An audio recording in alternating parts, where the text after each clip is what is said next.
ألف لام را تلك آيات الكتاب وقرآن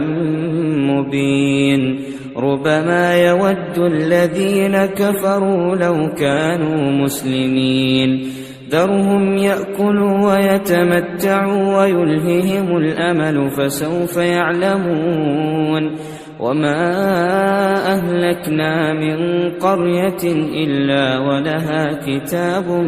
معلوم ما تسبق من أمة أجلها وما يستأخرون وقالوا يا أيها الذي نزل عليه الذكر إنك لمجنون لو ما تأتينا بالملائكة إن كنت من الصادقين ما ننزل الملائكة إلا بالحق وما كانوا إذا منظرين إنا نحن نزلنا الذكر وإنا له لحافظون ولقد أرسلنا من قبلك في شيع الأولين وما يأتيهم من رسول إلا كانوا به يستهزئون كذلك نسلكه في قلوب المجرمين لا يؤمنون به وقد خلت سنة الأولين ولو فتحنا عليهم بابا من السماء فظلوا فيه يعرجون لقالوا إنما سكرت أبصارنا بل نحن قوم مسحورون ولقد جعلنا في السماء بروجا وزيناها للناظرين وحفظناها من كل شيطان رجيم إلا من استرق السمع فأتبعه شهاب مبين والأرض مددناها وألقينا فيها رواسي وأنبتنا فيها من كل شيء موزون وجعلنا لكم فيها معايش ومن لستم له برازقين وإن من شيء إلا عندنا خزائنه وما ننزله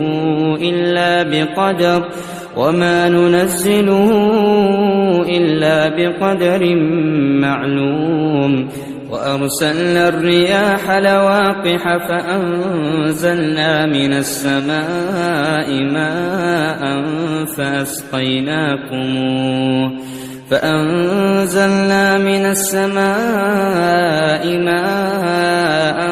فأسقيناكموه وما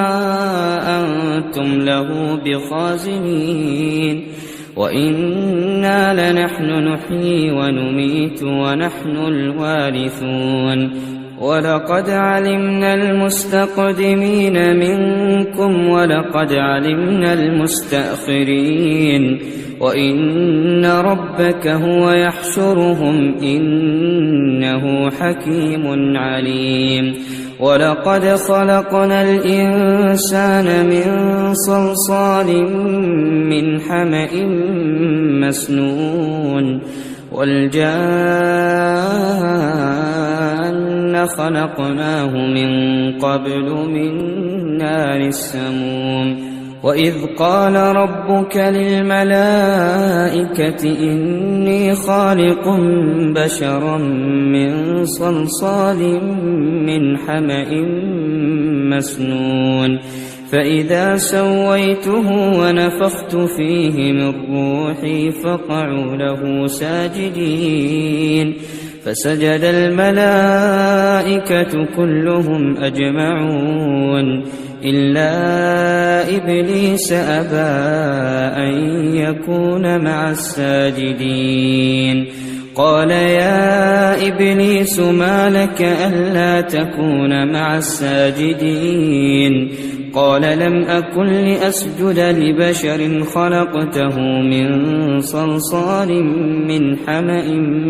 مسنون قال فاخرج منها فإنك رجيم وإن عليك اللعنة إلى يوم الدين قال رب فأنظرني إلى يوم يبعثون قال فإنك من المنظرين إلى يوم الوقت المعلوم قال رب بما أغويتني لأزينن لهم في الأرض ولأغوينهم أجمعين إلا عبادك منهم المخلصين قال هذا صراط علي مستقيم إن عبادي ليس لك عليهم سلطان إلا من اتبعك من الغاوين وإن جهنم لموعدهم أجمعين لها 7 أبواب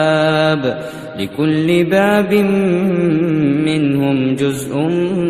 مقسوم إن المتقين في جنات وعيون ادخلوها بسلام آمنين ونزعنا ما في صدورهم من غل إخوانا على سرر متقابلين لا يمسهم فيها نصب وما هم منها بمخرجين نبئ عبادي أني أنا الغفور الرحيم وأن عذابي هو العذاب الأليم ونبئهم عن ضيف إبراهيم إذ دخلوا عليه فقالوا سلاما قال إنا منكم وجلون قالوا لا توجل إنا نبشرك بغلام عليم قال أبشرتموني على أن مسني الكبر فبم تبشرون قالوا بشرناك بالحق فلا تكن من القانطين قال ومن يقنط من رحمة ربه إلا الضالون قال فما خطبكم أيها المرسلون قالوا إنا أرسلنا إلى قوم مجرمين إلا آل لوط إنا لمنجوهم أجمعين إلا امرأته قدرنا إنها لمن الغابرين فلما جاء آل لوط المرسلون قال إنكم قوم منكرون قالوا بل